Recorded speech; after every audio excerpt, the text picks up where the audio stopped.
I can't. I don't understand what's going on here.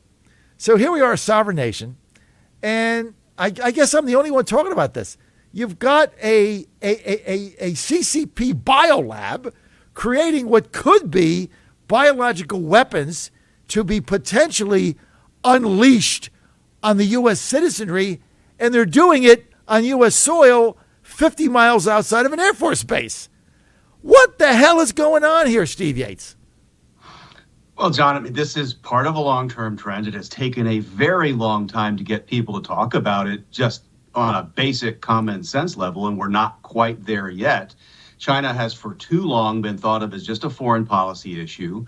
After all, we don't really have that much influence inside of China. Why would they have that much influence inside the United States? But that is bonkers, insane, and inaccurate. They have worked for a generation or two in building up influence networks and access points in the United States. In the 1990s, we used to catch them trying to compromise nuclear weapons laboratory or research facilities. But now we see these bogus police stations pop up. We have balloons going over our territory. And yes, can you believe it? Can you believe it, that years after the COVID-19 outbreak in Wuhan, China, the origin of the virus, can't emphasize that enough, having this kind of a lab disclosed here.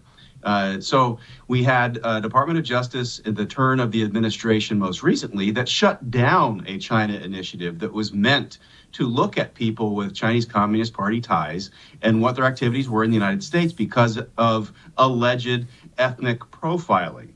Well, I've tried for years to tell people Communist Party is not an ethnicity. In fact, it is the greatest enemy and harm to the Chinese people themselves. And they're the ones that racially profile ethnically Chinese people overseas and try to make them more loyal to the motherland than the countries in which they're alleged citizens. So this is sadly not a shock to me to find out. What's shocking is there really hasn't been that much denial or minimization of the story. This is truly explosive, terrible, dangerous stuff. And you would think the governments at the local, state, and federal level would be all over it. You'd also think there would be tremendous coverage across our media about this as a new crisis. How could this happen after 9/11 and after the pandemic of COVID-19? Here they are on our own homeland. Well, they're not interested because they know that Biden is compromised, and they know that when you look at things like this, obviously people are asking, well, whose watch is this on? So they're more interested in covering Jack Smith's nonsense going on today about putting the leading opponent of the regime in jail for sending a tweet out.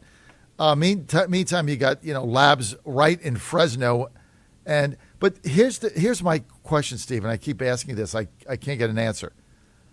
How many more of these are there in the U.S., do you think? Well, if we had had a serious effort to go after and monitor this kind of thing, we might even have an estimate. I don't think we ever live in a world of perfect knowledge, and bad people have a way of trying to elude and hide and whatever else. But we haven't even been trying for the last several years.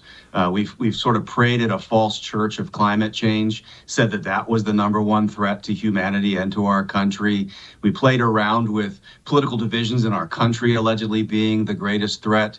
I don't think anyone is afraid of opinion in America more than they are of a virus coming in and scaring people and the government overreaction to that kind of thing, or kinds of attacks that can come with unidentified people and pathogens across our border.